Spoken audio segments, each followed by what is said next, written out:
अस्सलाम वालेकुम रहमतुल्लाहि व बरकातुहू। My dear students and viewers, उम्मीद है आप सब लोग खैरियत से होंगे।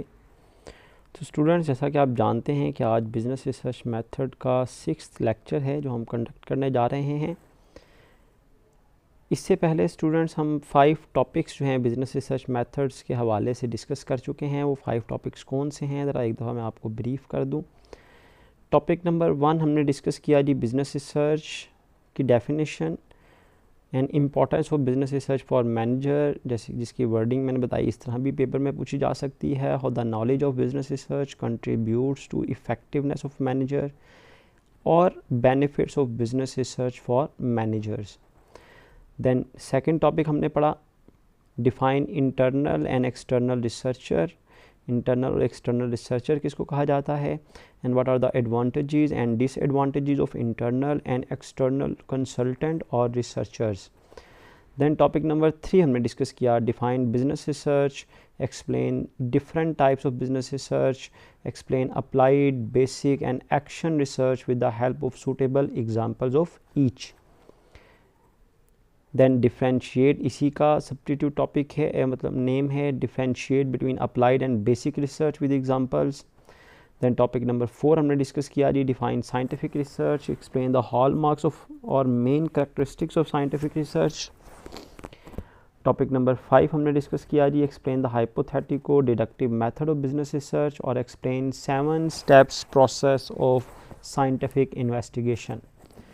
आज हम बेसिकली कोई टॉपिक डिस्कस नहीं करने जा रहे, बल्कि अब हम अपने समझ लें कि नेक्स्ट जो हमने स्टडी करना है, जो पैटर्न फॉलो करना है, जो कोर्स आउटलाइन पढ़नी है, मतलब उसके बारे में आज आपको ब्रीफ करना चाहता हूं ताकि आपको आइडिया हो जाए कि अब तक हमने क्या पढ़ा है और रिमेनिंग क्लासेस में हम क्या पढ़ेंगे। देखें, ये 5 जो है ना इंट्रोडक्टरी पार्ट्स थे, इंट्रोडक्टरी टॉपिक थे आपके इस सब्जेक्ट के। इन 5 टॉपिक्स में से पेपर में एटलीस्ट 1 तो ज़रूर आता है जी, 2 भी आते हैं। मतलब अगर हम पास पेपर को देखें तो आप भी समझ सकते हैं कि 60% चांसेस हैं कि इनमें से 2 आ जाएंगे, सिर्फ 40% चांसेस हैं कि इन 5 में से एक टॉपिक आएगा। तो ये 5 टॉपिक्स के बाद अब जो हमारे रिमेनिंग टॉपिक्स होंगे, जो रिमेनिंग सिलेबस हमारा होगा, वो रिसर्च प्रोसेस के हवाले से होगा। ये आपके सामने आप अपनी स्क्रीन्स पर देख सकते हैं, ये रिसर्च प्रोसेस है। रिमेनिंग जितना भी कोर्स हमने पढ़ना है, आप ये समझ लें कि आपका रिमेनिंग कोर्स है ही इस रिसर्च प्रोसेस के हवाले से है। इस रिसर्च प्रोसेस में आप नंबर वाइज अगर देखें तो 1 2 3 4 5 6 7 8 9 10 एंड 11, ये 11 पार्ट्स हैं द रिसर्च प्रोसेस के। अब रिमेनिंग हमने इन्हीं को ही डिस्कस करना है। आपका जो कोर सिलेबस है ना, वो इस रिसर्च प्रोसेस को समझना है। ये वो स्किल है जो आपने सीखनी है रिसर्च करने की। जैसा कि मैंने स्टार्ट में भी बताया था कि बिज़नेस रिसर्च मेथड बाकी थ्योरेटिकल सब्जेक्ट से डिफरेंट इस हवाले से है कि ये आपको रिसर्च करने की स्किल सिखा देगा। जिस तरह अकाउंटिंग स्किल है, फाइनेंशियल मैनेजमेंट स्किल है, स्टैटिस्टिक आप में स्किल डेवलपमेंट करती है, इसी तरह ये सब्जेक्ट भी आप में स्किल डेवलप करेगा रिसर्च करने की। इधर you are going to do basic research और अप्लाइड रिसर्च। तो रिमेनिंग अब जो हमारे लेक्चर हैं वो आपने भी फॉलो करना है, आपने भी इसे अंडरस्टैंड करना है इस पैटर्न को कि हम पहले फर्स्ट टॉपिक डिस्कस करेंगे, then second, third, fourth, fifth and so on. जैसे ही ये रिसर्च प्रोसेस कंप्लीट होगा, आपकी जो कोर्स आउटलाइन है वो भी इंशाल्लाह ताला कंप्लीट हो जाएगी। मुझे उम्मीद है आप मेरी बात को फॉलो कर रहे हैं। तो ये जो फर्स्ट टॉपिक हमारा अब होगा इंशाल्लाह ताला, मतलब ओवरऑल 6 टॉपिक है, लेकिन रिसर्च प्रोसेस का जो पहला स्टेप है दैट इज़ ऑब्जर्वेशन और broad area of research, interest identified. मतलब यहाँ तो आप ऑब्ज़र्व करेंगे सिचुएशन में जो हैपनिंग्स हैं, जो अनयूजुअल हैपनिंग हैं, जिसके बारे में आपको रिसर्च करनी है। वो कोई प्रॉब्लम हो सकती है, कोई सिचुएशन हो सकती है विच नीड्स इम्प्रूवमेंट, या कोई टॉपिक जिसमें आपका इंटरेस्ट है, उसको आप इस broad problem area first step में मेंशन करते हैं। सेकंड स्टेप इसकी काफ़ी रिजेंबलेंस है क्योंकि बेसिक तो वही हाइपोथेटिक डिडक्टिव मेथड है ना। तो सेकंड स्टेप में अब आपने इससे रिलेटेड प्रीलिमिनरी डाटा गैदरिंग करनी है, इंटरव्यूइंग करनी है, लिटरेचर सर्वे करना है। लिटरेचर सर्वे जैसा कि मैं बता चुका हूँ कि आपने जो इस टॉपिक से रिलेटेड जो फर्स्ट पार्ट में आपने जो टॉपिक डिसाइड किया है, जो प्रॉब्लम आइडेंटिफाई की है, जिसको आप अपनी प्रॉब्लम समझ रहे हैं, उससे रिलेटेड आपने रीडिंग करनी है, सर्चिंग करनी है डिफरेंट बुक्स से, डिफरेंट मैगज़ीन से, ऑनलाइन रिसोर्सेज से, वो चाहे कोई ऑनलाइन वेबसाइट्स हों, चाहे वो रिसर्च पेपर्स ऑनलाइन हों, थीसिस डिसर्टेशंस हों, ऑनलाइन जो कॉन्फ्रेंसेस होती हैं उनकी जो फाइंडिंग्स हैं उनको आपने स्टडी करना है ताकि इस ऑब्जर्वेशन, इस ब्रॉड प्रॉब्लम एरिया, इस इंटरेस्ट आइडेंटिफाइड के बारे में आप अपनी थ्योरी बिल्डिंग कर सकें, आप अच्छी तरह अंडरस्टैंडिंग डेवलप कर सकें। जब आप प्रीलिमिनरी डाटा गैदर करेंगे तो you are much more aware about your problem, main problem, actual problem. Observation में you may understood, you may misunderstood your problem, मतलब आप हो सकता है अपनी प्रॉब्लम को सही तरह ना समझे हों, आप उसकी कॉन्सिक्वेंसेस या उसके सिम्टम्स को प्रॉब्लम समझ रहे हों।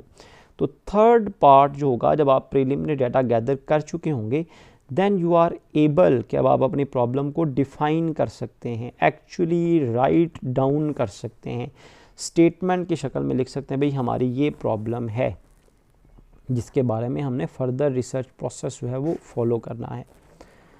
थर्ड के बाद फोर्थ स्टेप है जी थ्योरेटिकल फ्रेमवर्क।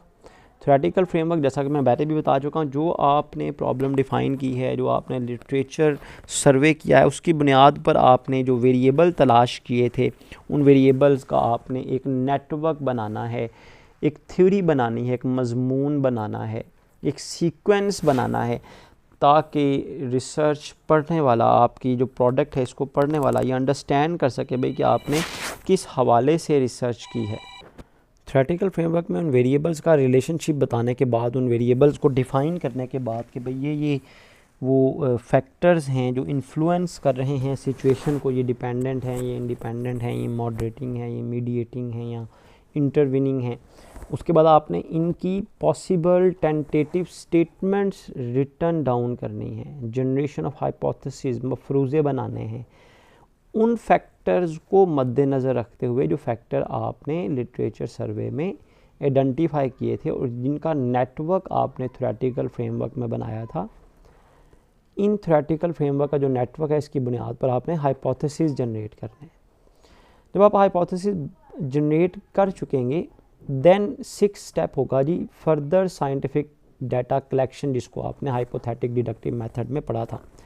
तो जैसा कि आप जानते हैं कि ये फिफ्थ स्टेप तक, मतलब हाइपोथेसिस जनरेट करने तक जो प्रोसेस है, that is called induction research. ये देखें, तो हाइपोथेटिक डिडक्टिव मेथड में दो हिस्से थे, पहले में आप इंडक्टिव रिसर्च करते हैं और सेकंड में आप डिडक्टिव रिसर्च करते हैं। इंडक्टिव रिसर्च में क्या किया जाता है, the process of developing the conceptual framework and the hypothesis. Process वो जिसमें आप एक कंसेप्चुअल फ्रेमवर्क बनाते हैं, वेरिएबल्स का आपस में रिलेशनशिप बनाते हैं और हाइपोथेसिस जनरेट करते हैं। वो फर्स्ट स्टेप है जो मैंने बताया कि ये 5 स्टेप तक हाइपोथेसिस जब आप जनरेट कर लेंगे तो ये 5 स्टेप में ये फर्स्ट पार्ट कंप्लीट हो जाएगा, जिसमें आप कंसेप्चुअल फ्रेमवर्क बनाते हैं और हाइपोथेसिस जनरेट करते हैं। अब अगला काम है इन हाइपोथेसिस को टेस्ट करना, जो कि हाइपोथेटिक डिडक्टिव मेथड का सेकंड फेज़ है।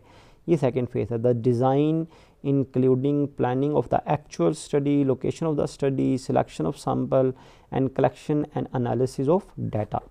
ये सेकंड पार्ट है आपकी रिसर्च का, जिसमें अब आपने इन हाइपोथेसिस को टेस्ट करना है by doing actual study. Actual study क्या होती है कि आपने ये जो हाइपोथेसिस मफरूज़े बनाए हैं, इनको अब आपने एक्चुअली जहाँ पर प्रॉब्लम है, जिस कंट्री में, जिस ऑर्गेनाइजेशन में, जिस डिपार्टमेंट में या जिस सेक्टर में प्रॉब्लम है, वहाँ से डाटा अब कलेक्ट करना है आपने, वहाँ के लोगों से, वहाँ के चीज़ों से, वहाँ के डॉक्यूमेंट से अब आपने डाटा कलेक्ट करना है, वहाँ पर होने वाले जो हैपनिंग्स हैं, जो इवेंट्स हैं, उनसे। तो साइंटिफिक रिसर्च में आपने क्या करना है, आपने जो हाइपोथेसिस जनरेट किए हैं इनको अपनी सिचुएशन में चेक करना है। डिफरेंट साइंटिफिक रिसर्च डिज़ाइन के डिफरेंट स्टेप्स हैं, जिसमें आपने सैम्पलिंग करनी है, जिसमें आपने टाइम हॉरिजन डिसाइड करना है, यूनिट ऑफ एनालिसिस के डाटा किन से कलेक्ट करेंगे, डाटा कलेक्ट करने का मेथड कौन सा होगा, सोर्सेज क्या होंगे, अगर आपने क्वेश्चनर से डाटा कलेक्ट करना है तो उसका कौन सा पैटर्न होगा, इंटरव्यूज़ लेने हैं तो किस टाइप का इंटरव्यू आपने कंडक्ट करना है, फिर स्टडी सेटिंग क्या होगी, रिसर्चर की इंटरफेरेंस क्या होगी। ये सब साइंटिफिक रिसर्च डिज़ाइन के स्टेप्स अप्लाई करने के बाद जो डाटा कलेक्ट होगा उस डाटा को फिर एनालाइज़ किया जाएगा स्टैटिस्टिकल टूल्स लगाकर।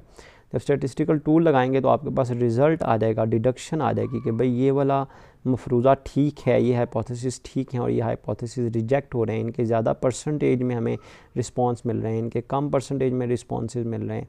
तो जो हाइपोथेसिस एक्सेप्ट हो जाएंगे उनको आप जो है वो अपने कंक्लूजन का हिस्सा बना लेंगे, और जो हाइपोथेसिस रिजेक्ट हो जाएंगे, जिनकी परसेंटेज लोअर होगी, उनको हम रिजेक्ट कर देंगे।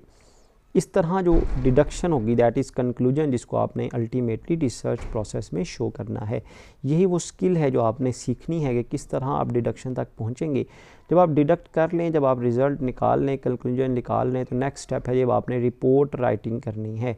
अब उस रिपोर्ट राइटिंग में फिर रिपोर्ट बनाने के बाद वो जो रिसर्च प्रोसेस आपने अप्लाई किया है उसकी बुनियाद पर आपने रिसर्च रिपोर्ट तैयार करनी है। वो रिसर्च रिपोर्ट फिर मैनेजमेंट तक, डिसीजन मेकर को प्रेजेंट की जाएगी, जिन्होंने फ़ैसला करना होता है कि भाई जो रिसर्च रिज़ल्ट्स आए हैं इनकी बुनियाद पर क्या एक्शन लिए जाएँ। फिर मैनेजर इसकी बुनियाद पर फ़ैसला कर लेते हैं। अगर मैनेजर का किया हुआ फ़ैसला वाकई ही प्रॉब्लम को सॉल्व कर दे तो हम कहते हैं जी ये येस हो गया है, जी हमारी रिसर्च का पर्पस जो है वो कंप्लीट हो गया है। और अगर हमारी प्रॉब्लम सॉल्व ना हो तो इसका मतलब है जी हमें रिज़ल्ट नो में मिला है, हमें फिर वापस जाना पड़ेगा यहाँ प्रॉब्लम डिफ़ाइन करने पर, या प्रीलिमिनरी डाटा गैदर करने पर, या इनमें से किसी भी स्टेप पर वापस जाना पड़ेगा, सो दैट कि हम जो डिडक्ट कर रहे हैं, जो रिज़ल्ट निकाल रहे हैं, that should meet our purpose. तो अब ये आपने याद रखना है, फॉलो करना है इस पूरे प्रोसेस को कि हम one by one in steps को फॉलो करके किस तरह डिडक्शन तक पहुंचेंगे। फिर हम रिपोर्ट राइटिंग हमारा लास्ट टॉपिक होगा, ताकि इनको करने के बाद हम अपना जो प्रोसेस है, रिसर्च प्रोसेस जो है उसे कंप्लीट कर सकें और अच्छी तरह अंडरस्टैंड कर सकें और अपनी स्किल डेवलपमेंट कर सकें। तो ये आज के लेक्चर का पर्पस था, ताकि आपको समझा दिया जाए कि आपका रिमेनिंग जो कोर्स है वो किस टॉपिक से रिलेटेड होगा।